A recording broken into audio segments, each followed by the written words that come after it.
Yes, hi, good morning. Welcome. We're just going to allow for some other attendees to come in, and then we're going to be getting started soon. Thank you so much for being here. I'll be introducing myself shortly and our wonderful panelists, and we'll be getting started soon. So thank you.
All right, so we'll just get started. My name is Raquel Wilson. I am the Proud You Voice Program Manager here at Foster Media Connections.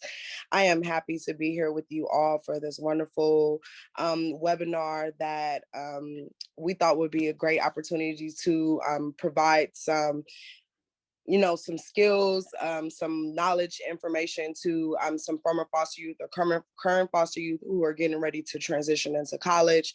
And basically, we just wanted to kind of have an open discussion about money management, the purpose of having emergency funds, student loans, just anything that you can think of that foster youth could use that could enhance their financial literacy skills and essentially help guide them as they transition to, school, into their adulthood life. And so we thought that this would be a really, really unique opportunity, to speak to this valuable information and to offer our own personal experiences in regards to the subject. My name, as I stated before, is Raquel. One of the great things about being program manager is that I'm also a former foster youth.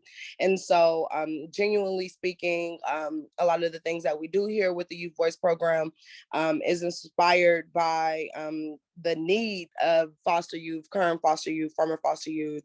We advocate, we provide opportunities for journalism training, for our contributors, and which are individual people who are interested in journalism, to earn stipends as a way to learn journalism and to write op-eds. And then we also have writing opportunities that is dedicated to inspiring former foster youth, current foster youth, those who have been impacted by the juvenile justice system, homelessness, to share their story and essentially hold people accountable, to hold the laws accountable, to try to embark and spark a need for change. And so I'm very, very happy to be here. I don't want to do all of this long introduction, so I do want to open up the opportunity for one of our newest contributors, Millie, to introduce herself, to speak about a little bit about her role and what she does. And then we will be introducing Malia. Oh, Millie, you're on mute. Hi, everyone. My name is Millie, and I am a former foster youth individual. I did go to college where I took advantage of as much of the benefits that are allotted to people from that background. And I'm looking forward to sharing some knowledge with you all today. Thank you. Thank you so much. And this is Millie's first webinar as a part of her voice contributor training curriculum. And so we're just really, really happy to have you, Millie. Don't be nervous. This is going to be a breeze. And then we have Aaliyah. I want you to come on and introduce yourself. She is one of our exceptional writers, always participates in our writing opportunities, always shows up for our webinar. And she offers a really, really good expertise. So I want you to introduce yourself, tell people what you do, and why you thought joining in on this conversation was important. Okay. Hey everybody. My name is Aaliyah Zan. I live in Louisiana. I am currently a grad student at LSU right now, getting a master's in social work. But currently, I work for my state's independent living skills program as a life skills coordinator.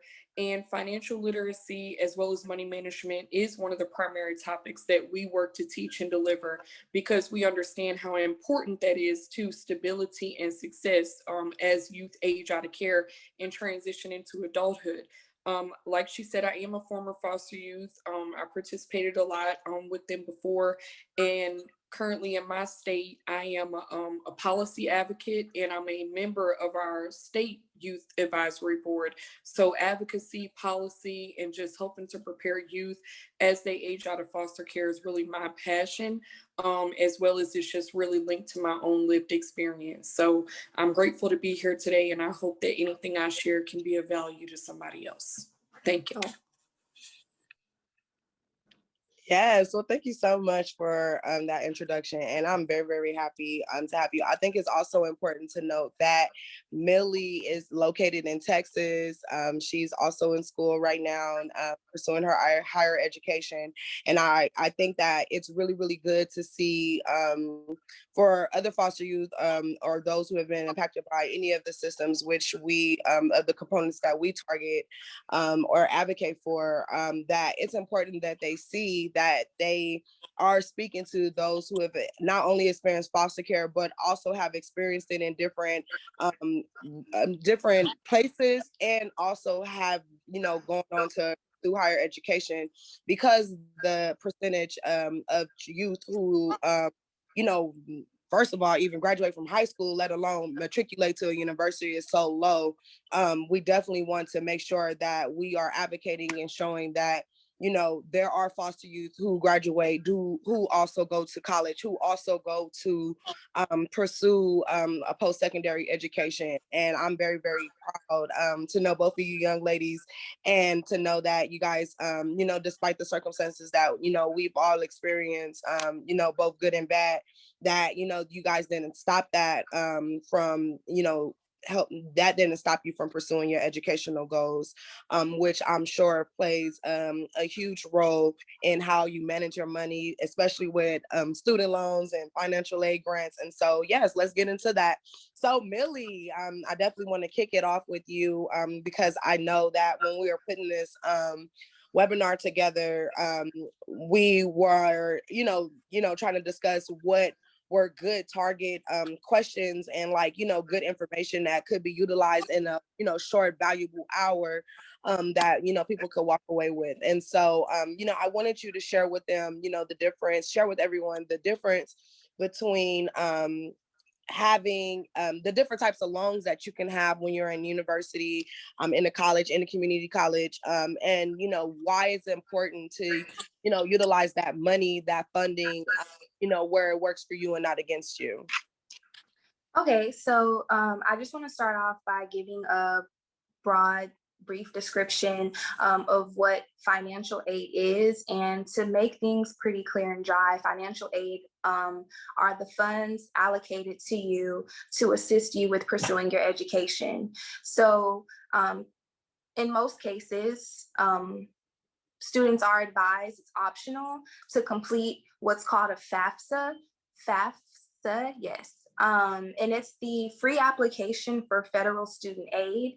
And that just gives your institution, as well as whatever other parties are involved, information about you, just to see what type of funding that you qualify for. And again, you do all of that by filling out your FAFSA, and it is free to do that. And I definitely suggest every foster student that enters college to do their FAFSA. Sorry, that word always gets me mixed up. because there are certain funds specifically set aside to assist people who come from that particular type of background. And the way to maximize how much funding you are able to receive is by filling out your free application for federal student aid. And I wanted to just briefly discuss different categories as far as what type of aid is allocated to students on a general basis, which would be loans, scholarships, and grants.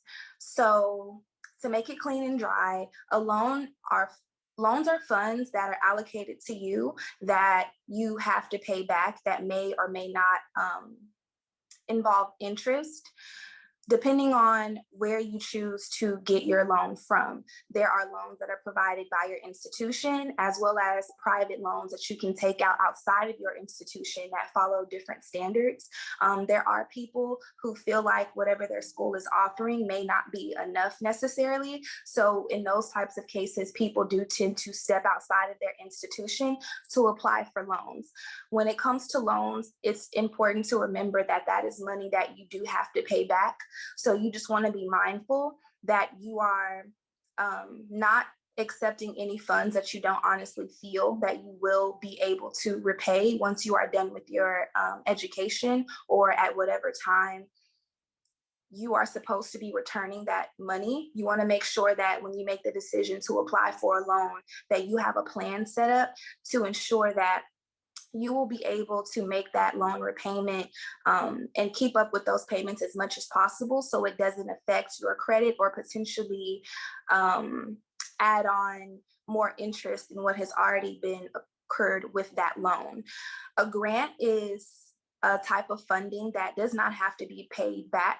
Situationally speaking, after doing my research, I've seen that in rare cases, sometimes an institution may require a grant to be returned, and reasons such as a change in your financial need, or let's say if you enrolled into college as a full-time student and the requirement for receiving, for example, a $5,000 grant is to stay enrolled, and if your institution finds out that you have fallen below the full-time mark, that is a situation where that money may be taken from you, or you may be asked to repay those funds. But in most cases, a grant does not have to be paid back.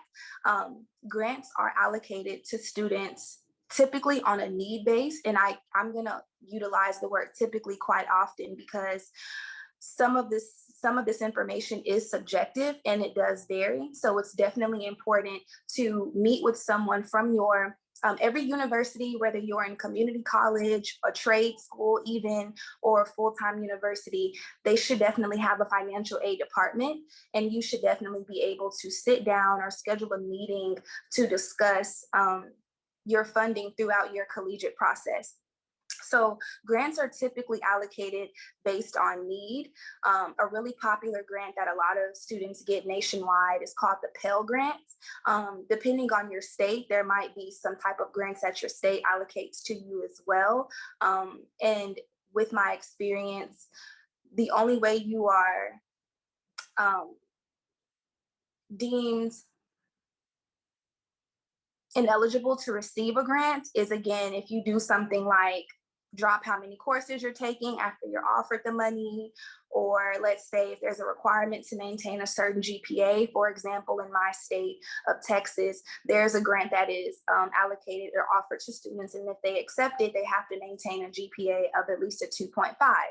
And I know some individuals who were not able to maintain that requirement. Therefore, they lost their privilege to have access to that grant. So again, a loan is something that has to be repaid. Grants typically do not, but there are requirements that you have to meet in order to make sure that you are still receiving that funding. And it's just important to make sure that you're communicating with the proper officials with your university to ensure that you have a complete understanding of the requirements that you need to meet continuously to continue to receive that money. And then there are scholarships. there's two types of scholarships. So you have private scholarships and then you have institutional scholarships. A private scholarship is something that you can is a type of funding that you can receive from virtually any type of entity. It could be from a church, it could be from a company, it could be an academic scholarship, it could be a sports scholarship, anything of that nature. And when I say private, I mean entities that have no connection to your school. For instance, there are a lot of churches who offer scholarships to students that want to apply. Coca-Cola has a very famous scholarship that they offer to students. And scholarships are typically based on merit, meaning that the requirement for you being able to receive that funding is based off of your academic performance. So it's always important to stay involved, join clubs, even if you're not a person that's super social, play sports, and just show that you're an involved person. Because when it comes to applying for scholarships, again, because it is merit-based, those are some of the things that they typically look for. When it's an institutional scholarship, meaning that it's coming from your school, a lot of times those scholarships are merit-based as well. So you always want to make sure that you're maintaining a proper grade point average, that you're staying involved. And a lot of scholarships do require you to have to submit an essay. There are a lot of different websites, for example, studentscholarships.org, where if you don't know of any scholarships independently, you can go to this website and they have a list of different scholarships and you can kind of apply to them in one setting versus spending your day or however so long applying and researching different types of scholarships. And that can be, sorry, my phone's on 10%. That can be extremely helpful as well. In most cases, again, this is subjective. Scholarships do not have to be paid back.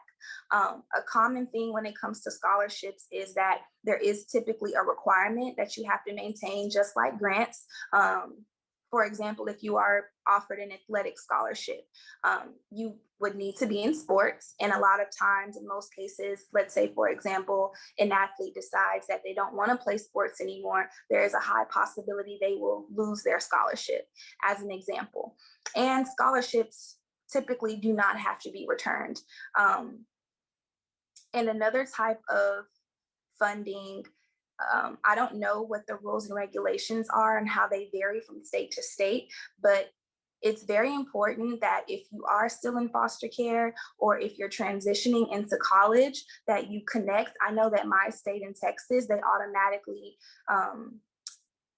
place someone with us to assist us with our college needs. So we called it a PAL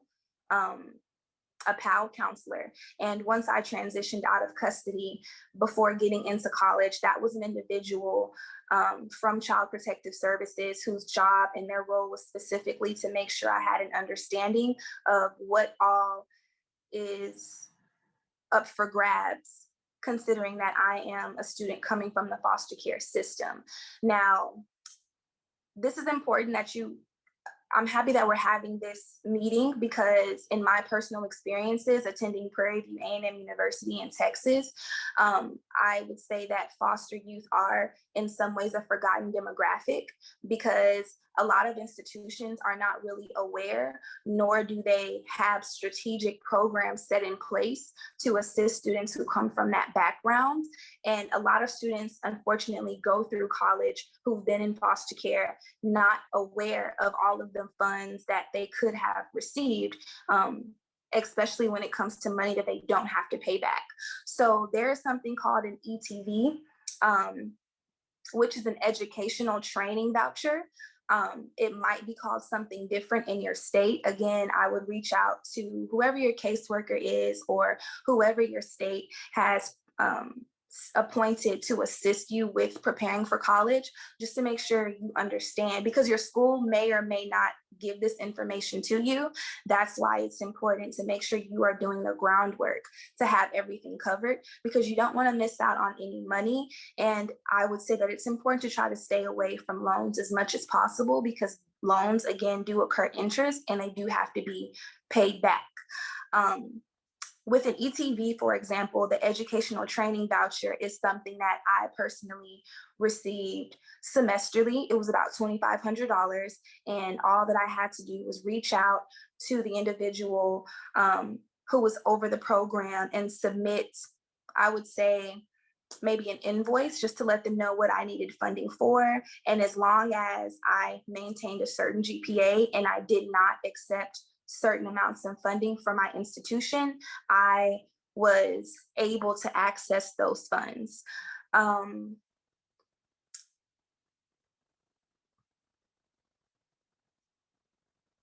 again, I know that when you do your FAFSA application, it does say when you get to the end that because you are filing as an independent individual, and if you are coming from the foster care system, that you are eligible for other programs. However, those programs may not come directly from your institution. So you have to work with two parties, your financial aid team at your university, as well as whoever the state has appointed as your advisor, I'll say, to assist you with making sure that you are getting the proper funds while you are in college.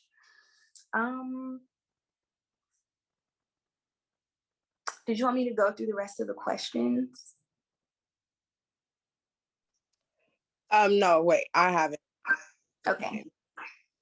Yes. So first, before that, I wanted to just say thank you so much for giving out this information, because this webinar is going to be recorded for our audience members who couldn't attend, that sent emails and asked us that were inquiring about whether or not it was going to be recorded. We still would like to get this information out via our newsletter, via our social media handles. And so it's really, really good that, you actually really did the work and, just didn't answer the question, cut and dry. It was really, really thought out.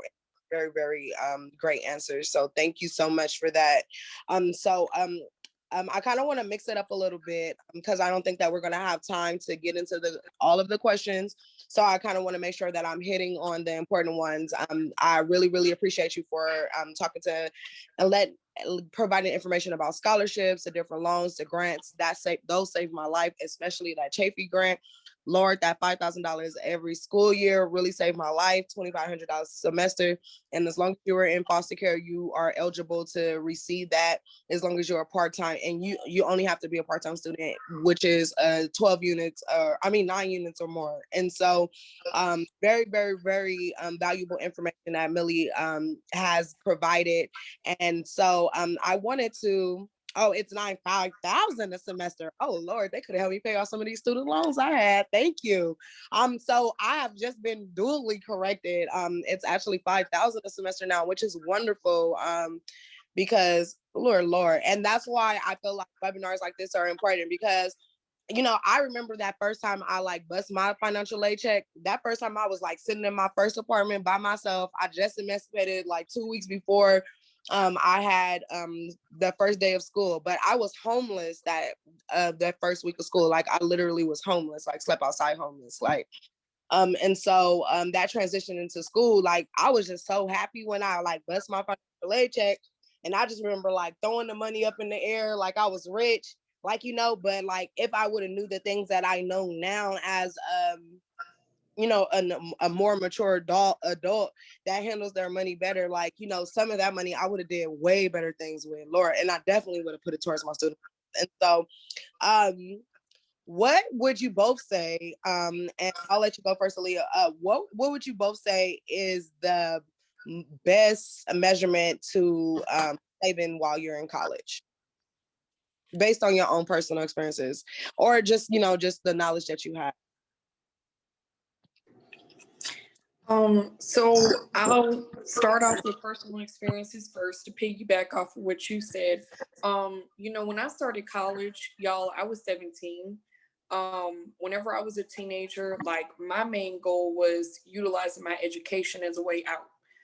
Because, a lot of times in the neighborhood where, I was in placement at, and just period in among people of color and in the Black community, you only have about 3 or 4 options. And so I chose education as my path. So I bust my butt to get in the early grad program at my high school, and I graduated at 17. You know, was I ready for the world? No, but I thought that I was. So whenever I got onto my college campus at Southeastern here in Louisiana, I was paired with a transitional youth worker, or that's what it was called at the time. But, you know, my youth worker at that time was really laid back in a way. And I was not really well versed on the severe importance of managing and saving in the way that I should have. So with that being said, I similar story to what Raquel stated. You know, when I got my first refund, even my second and third refund, I did not do what I was supposed to do because I was used to coming from nothing. You know what I'm saying? And when you are used to growing up without much, when you do get something, you really don't know how to manage it. And, you know, I've had this conversation with a lot of my friends as well. It's like when you come from poverty stricken areas, you're not really taught how to appropriately manage wealth. So whenever you feel like you have a sense of wealth, you feel like you have to meet instant gratification right then. So my thing is, my advice would be to literally save every penny. You never know when you're going to need it. Whether it be your car breaking down, trying to get your first car, expenses related to a first car, apartment hunting, you know, application fees, groceries, you know, the list goes on. And this isn't to say not to live a fulfilling life, you know, not to go out with your friends or not to do things like that. But even when I was in college, once I did learn to budget and I started, you know, to manage my refund checks more efficiently, I still worked a full-time job, you know, because that was just me though. I know that's not possible for every student. But what I can say is that I made sure that even now I made sure I had multiple streams of income. So that would be my advice is plug in, you know, connect with your university, people on campus, you know, network, whether it be a work study job, understudying under a professor where you're doing paperwork for them, or working at a fast food restaurant, working as a waitress, anything, you know, that can put extra money in your pocket. You know, because they try to say that money isn't everything, but in a lot of ways it is. And if you're on a path like how I was, where I'm still focused on breaking generational cycles, you know, putting myself in a position to where I can bless people after me, to where I know for sure that I'm going to be what I didn't have as a child, you have to set yourself up to ensure that you have multiple ways to provide for yourself so that you don't have to be from, you know, penny to penny, you know, living paycheck to paycheck. And even now, you know, I have a monthly budget list, you know, what I separate by my biweekly checks. And if something changes, I just change that. You know, I don't have a, you know, a fairy tale in my head of, okay, well, I'm definitely going to have this or I'm going to have that if I know I'm not going to have it, you know. So really just optimizing and marketing your strengths and, you know, utilizing that, whether you're in college or whether you've graduated, you know, to develop a path for yourself and ensure that you are okay financially and saving. Like that's the message that I would give, you know, because in today's world, like money is really important, you know, as we know. And it's hard to be financially stable, you know, without that. And also watch out for credit cards, you know, that prey on students, because it's not just youth that age out of foster care, but youth that age out of foster care because they don't have a lot of effective support systems and safety nets are more prone and vulnerable to falling into the traps of credit cards because they don't have effective knowledge or support system to guide them away from those type of paths, you know. So they may think, okay, well, I'm really low on groceries or I'm really low on gas or whatever. This is saying it's $500 in free money, when in reality they're not understanding the aspects of interest, you know, what price does a loan have later on down the line, and not just student loans but just payday loans, you know. And that's super serious, especially among people of color, and in the Black community, because even now, I still have a lot of family members, that extended family that are just fighting to get above the poverty line, and it's a constant struggle. So I guess that would be my advice. I know that was really long. Um, but just I guess trying to share some cheat codes to life, because there's some things out here, where you just have to be knowledgeable about it. And one last thing on the FAFSA, make sure y'all are indicating that you were in foster care at some time after age 13. A lot of people will want to say, okay, well, I don't want to disclose that, but that FAFSA is confidential. So if you are asked that on a application of any kind, make sure to indicate that so you can receive the funds appropriately that you're supposed to get. So that's all I have. Thank you.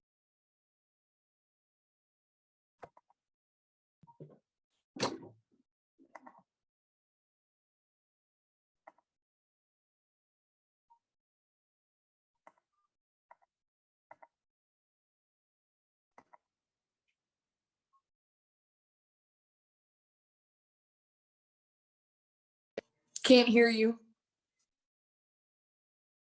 I'm sorry.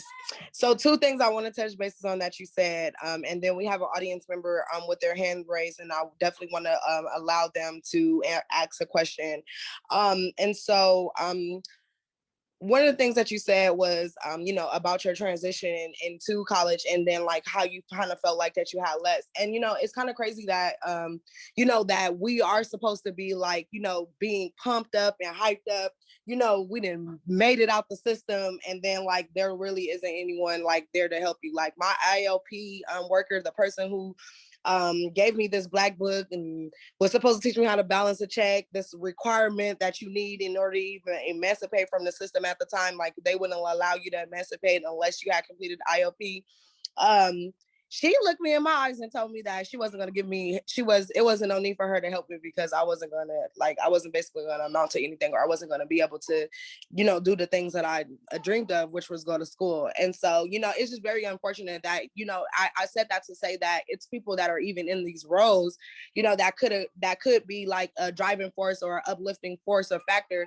And it's crazy that some of them they do like the totally opposite. And so I just wanted to, add value to what you had said, because there is somebody that's out there that's watching it that possibly has somebody like that in their life that's, feeding them negative energy, telling them that they're not going to make it, that they can't go to school. And we want to let them know that that they definitely can, because we are basically living faces of people who, came from a struggle and, kind of successfully made it. So thank you for really, really sharing your experience, because we are one and the same. We are one and the same. And so I definitely invite the person, Miss Lopez. It has like another name, but I don't want to mess it up. So I want to welcome you on to the call to ask your question, because we see that your hand is raised.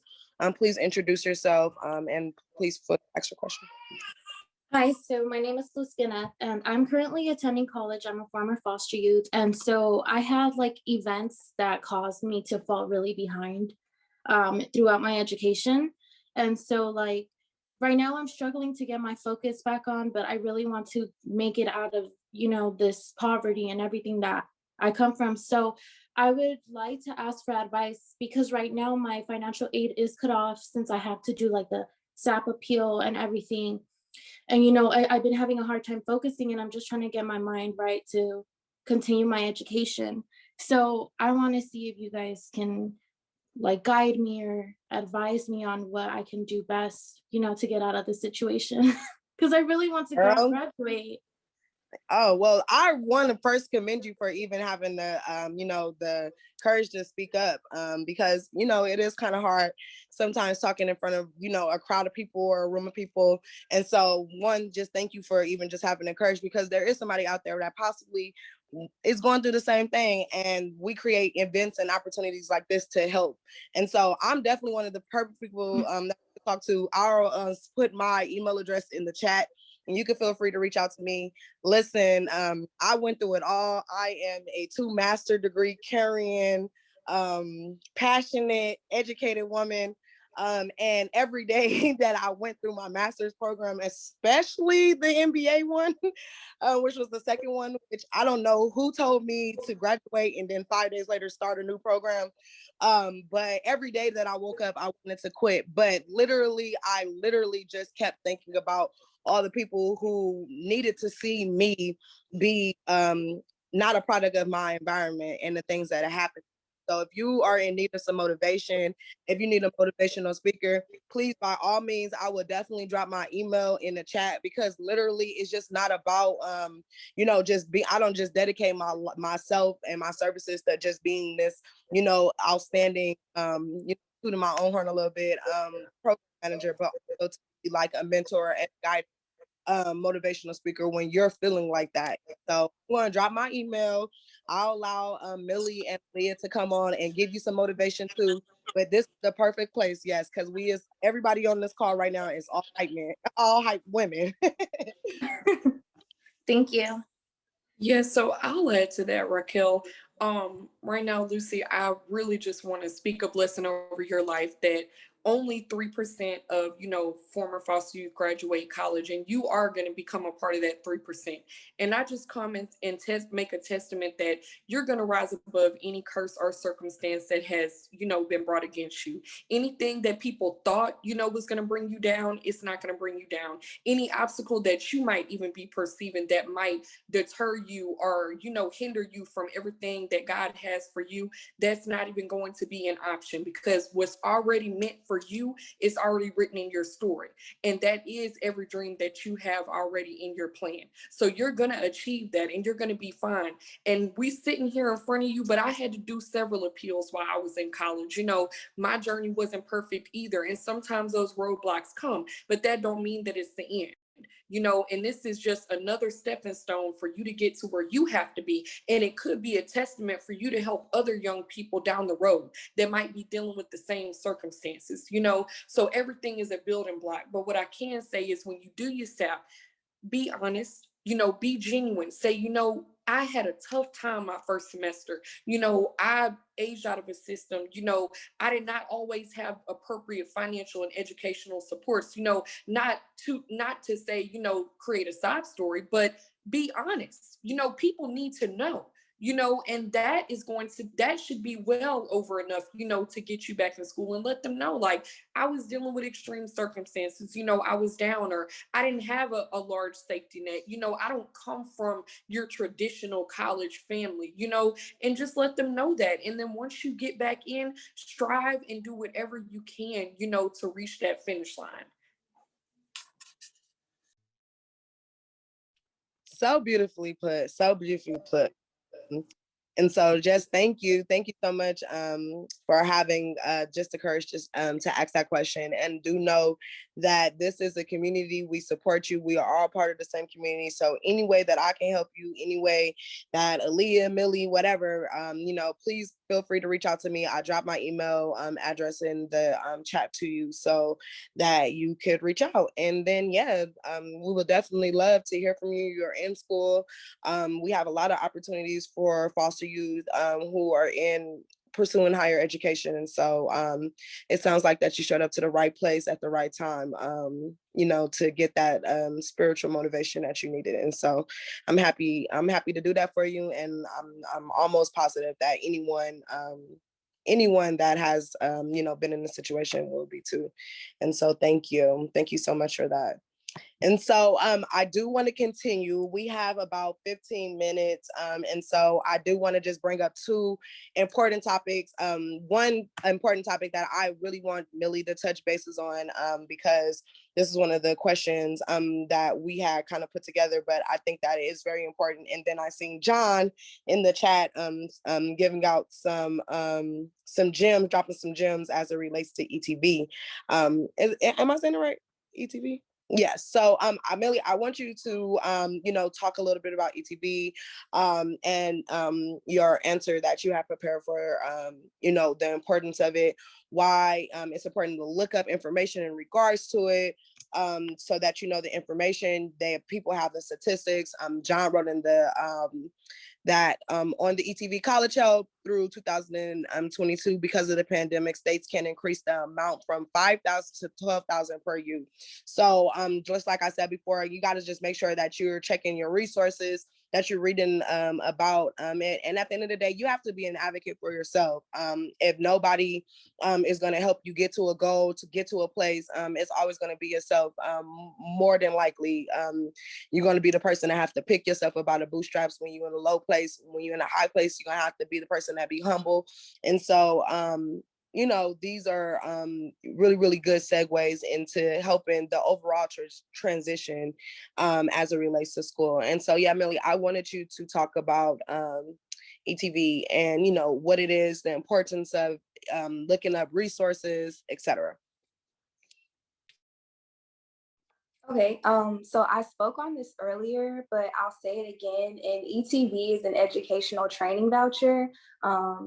Per the requirements as far as how it relates to my state, the only thing that really was required of us is to basically not accept too much aid from my institution, because there is an amount. I cannot remember. I'm no longer in school. I've graduated already, but I believe that as long as we didn't accept more than 5,000 per semester in funding from our institution, then we were allocated the chance to receive our ETV. And there was a point in time, for example, where there was a year where I did accept more loans, subsidized and unsubsidized, which hopefully I'll get to explain. And that made me ineligible to receive my ETV because technically I had received too much funding from my institution. So again, it is important, and that is money that you don't have to pay back. That is money that you can utilize for school needs and also not for school needs. If you just need some extra assistance with a car note, groceries, things of that nature, cell phone bill, you're not able to work.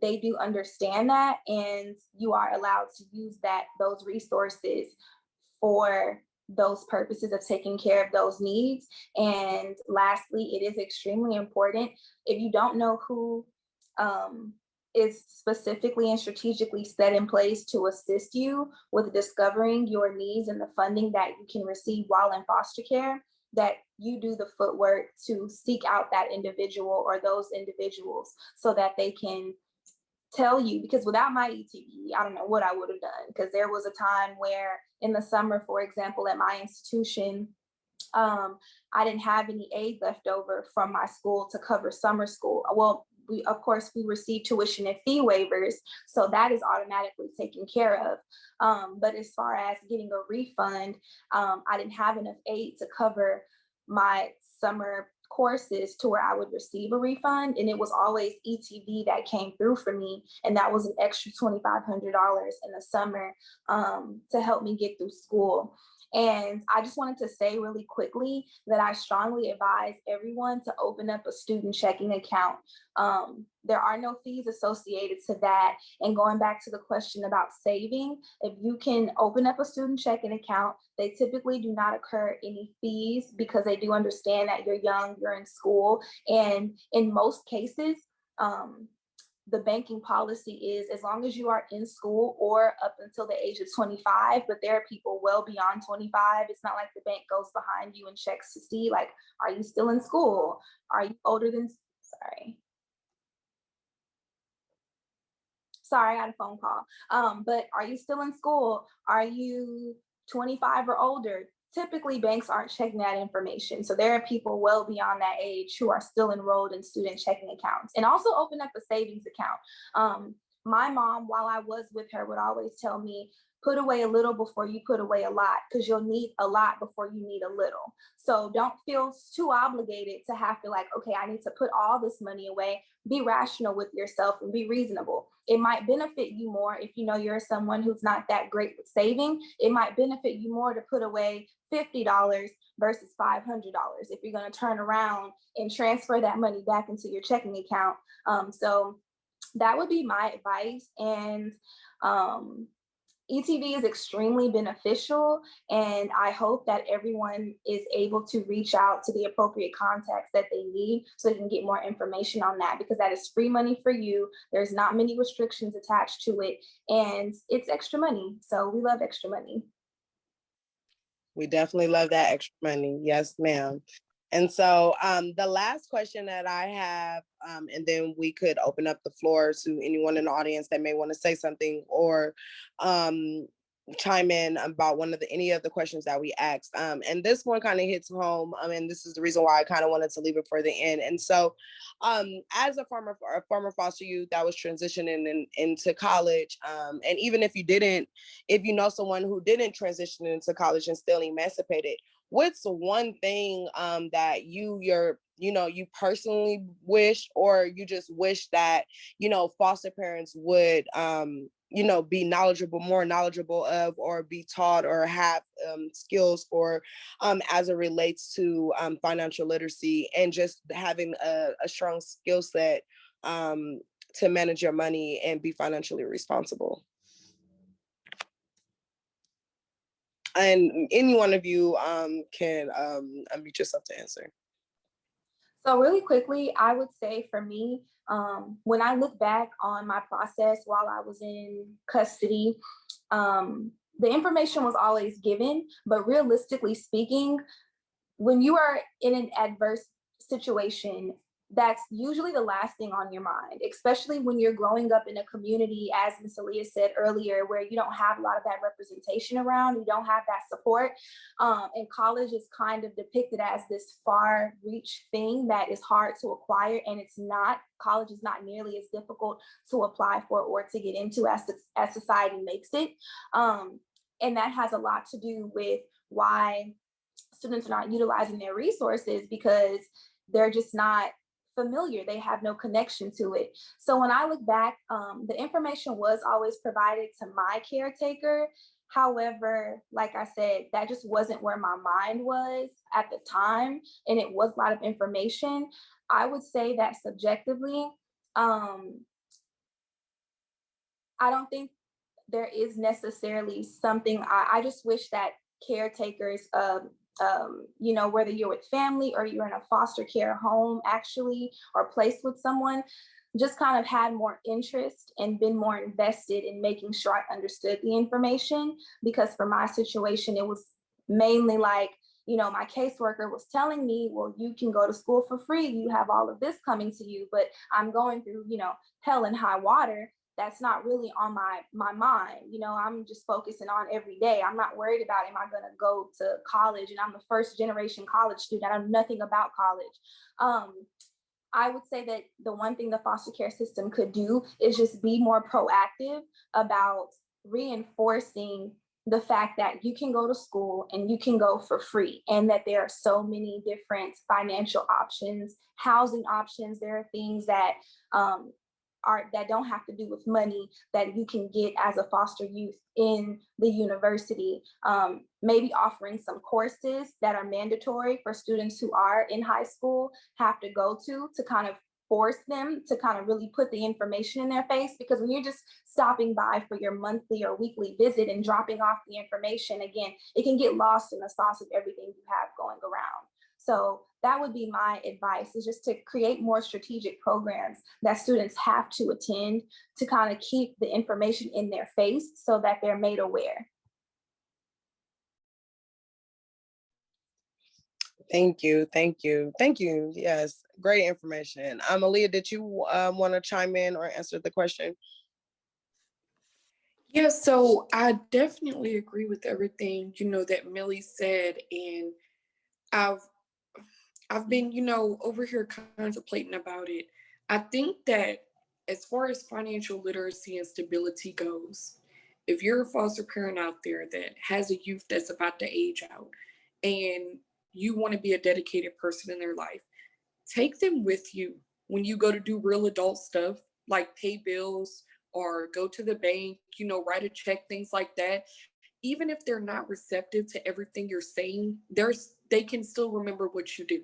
So, and even opening a checking account or savings account for them, and actually giving them their state mandated allowance amount. And I'm sorry, I'm not trying to step on any toes, but actually giving them, whatever their allowance amount is out of that room and board check. And if you're not going to give it to them, write it out in a check and take them to the bank and have them to deposit or cash that check in an account that's open. And whenever a youth is under 18, they have to have someone of adult age to sign off on the account anyway. So you would be able to see everything they're doing anyway. And that could be a great tool for money management, because the thing is, the things that we teach our kids today is what's going to guide them tomorrow. And a lot of you do learn by visuals. They learn by seeing you call energy and pay your bill. They learn by seeing you go through your credit card statements and point out, what's going on. You reading your bank statement, you going to make groceries in comparison shopping, learning by doing and modeling that behavior is optimum. And that's been proven even in our state. Right now, there's a financial literacy program that our state is requiring us to do for the summer with all of our youth ages 14 to 17. And basically, once the youth completes the Lift Learning program, which is somewhat online based, and we follow up, impress those skills upon them, things like that, the caregiver assistant will open a bank account. After they do that and they provide documentation, the caregiver and the youth both get $500. So that's from a financial incentive program that we're doing right now in my state. And I don't know what the end outcome is going to be. I know that a lot of states provide independent living incentives and things like that. But all I'm going to say is a lot of youth, they don't want someone that's going to do everything for them or someone that's just going to hold their hand. They just want someone to walk that walk with them. That when they look over their shoulder, they know that they have somebody that's waiting for them. And it kind of reminds me of the footprints in the sand thing. Some people are spiritual, some people aren't. But basically, whenever the Christian was walking in the sand, he knew that there was no physical presence right there on side of him at that moment. But when he looked and saw a second set of footprints in the sand, he knew that he was not taking a journey alone. And a lot of these youth, that's all they want. It's just a confirmation that wherever storms I endure, that I may not have you physically present, but if I make a call in the middle of the night, or if I need help with whatever, whether it be college, financial aid, jobs, trade programs, a physical, actual emergency, whatever, that I'm not going to be dealing with that without a safety net or an emergency contact to call. Some of the saddest cases I see is with some of the youth that I work with, where they may be homeless and they don't have a soul to call, or they can't even program an emergency contact in their phone. Be that emergency contact for your youth, not just during the moment, but permanently. That's what a permanent connection is. And all of that links to financial stability, because they're going to be learning things that they need in the future to secure themselves. So that's what I have on that. So well and beautifully put. A great way to end this wonderful discussion. I do want to open up the floor for anyone in the audience that would like to raise their hands and ask any questions. The chat is open, and we'll leave it, we'll segue into it. But just some final thoughts. I definitely want to thank everyone for being here today. I hope that you got some valuable information or knowledge. This is being pre-recorded, so if you wasn't able to attend, don't worry. We'll definitely always find a way to make sure that you're still able to share this information with anyone that has been affected by the foster care system, that has been affected by homelessness, that has been impacted by the juvenile justice system, because we think that this is really important. And just, one final thought is just most importantly, is just, every day that you're in life, because some days are, better than others. And, we know some people just need space and a break, but just, try to be that driving force to someone that, you can make a difference in their life. You never know what someone's going through. I've been in conversations, in panel discussions in person before the pandemic, where I, shared my story that I used to be scared and embarrassed about. And I've helped, I feel like that I've helped change people's lives. I helped keep them from harming themselves. And so I think that it's very, very important that you have a voice, that you use it. If you know someone who needs the voice, that you empower them to speak up, that you empower them to be great, to move professionally, to pursue educational goals, to pursue entrepreneurial goals, and just to continue to advocate for the system that we're trying to change every day. And so thank you both, to Aaliyah, to Millie, to Emily Jo, who's always in the background handling our tech support and handling our submissions over there for our editing part of the Youth Voice program. We really value you, Emily Jo. We appreciate you, Millie, as our Youth Voice contributor. And thank you, Aaliyah, for always re-engaging the program, for always coming back to spin the block, as I would say, and participating. And we'll be always happy to have you in the future. And so, yeah, you guys have a great day. If you guys don't have anything else to say, happy Thursday. God bless everyone.